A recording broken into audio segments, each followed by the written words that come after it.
Assalamualaikum warahmatullahi wabarakatuh. Perkenalkan, nama saya Noval Hafiji dari Fakultas Syariah dari Prodi Hukum Ekonomi Syariah.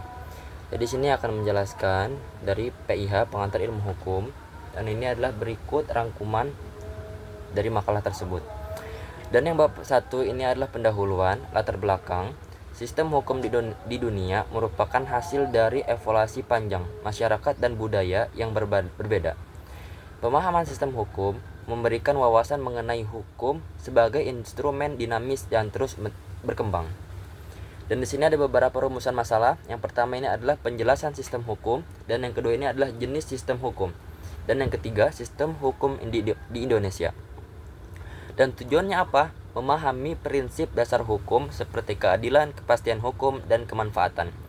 Mengkaji sistem hukum yang berlaku di berbagai negara, mengembangkan kemampuan analisis hukum. Dan yang bab kedua ini adalah perubahan sistem hukum yang kedua. Definisi sistem hukum.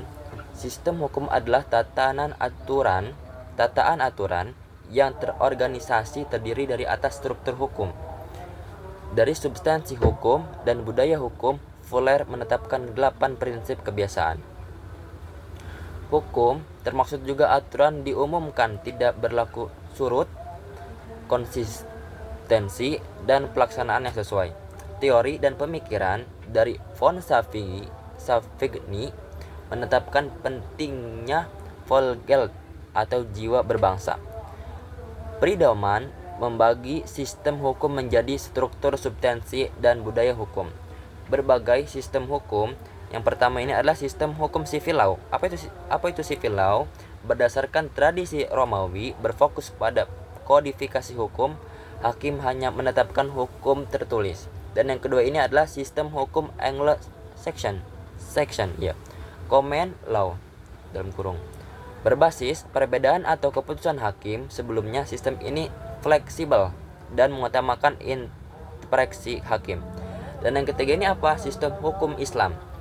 Berpedoman pada Al-Quran, hadis ijma, dan qiyas, mengatur hubungan manusia dengan Allah, sesama manusia, dan negara. Dan yang keempat ini adalah sistem hukum adat. Berdasarkan kebiasaan masyarakat yang diterima turun-menurun, ciri utamanya adalah kolektivitas dan kontensi. Dan yang kelima ini adalah sistem hukum sosialis dan komunis, menghilangkan hak pemilikan pribadi, modal atas modal. Sistem ini berfungsi sebagai alat kebijakan sosial dan ekonomi pemerintahan. Dan sistem hukum di Indonesia ini adalah secara karakteristik. Sistem hukum Indonesia bersifat campuran, memadukan hukum Eropa, kontinental, common law, hukum adat, dan hukum Islam. Dan secara praktik, hukum adat ini di Bali dan di Lombok, serta hukum Islam di Aceh dan beberapa daerah menunjukkan pengakuan terhadap keberagaman hukum. Dominasi utama tetap pada sistem pada Eropa kontinental. Dan yang ini penutup adalah kesimpulan. Sistem hukum adalah kumpulan aturan yang mengatur masyarakat untuk menjaga ketentraman. Kesimpulan dari materi tentang prinsip dasar hukum yang mencakup keadilan, kepastian hukum, dan kemanfaatan adalah sebagai berikut. Dan yang pertama ini adalah hukum harus memberikan perilaku yang adil kepada semua orang dan tanpa diskriminasi. Keadilan berfokus pada aspek moral, etika, dan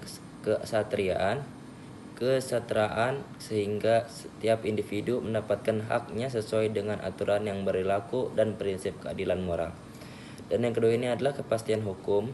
Kepastian hukum harus jelas, tegas, dan dapat diterapkan secara konsisten.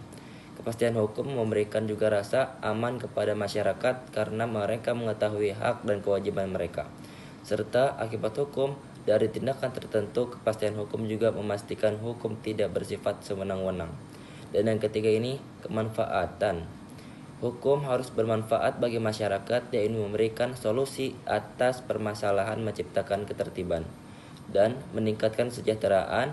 Aspek kemanfaatan menekankan pentingnya hukum dalam memberikan dampak positif bagi kehidupan individu maupun masyarakat secara keseluruhan.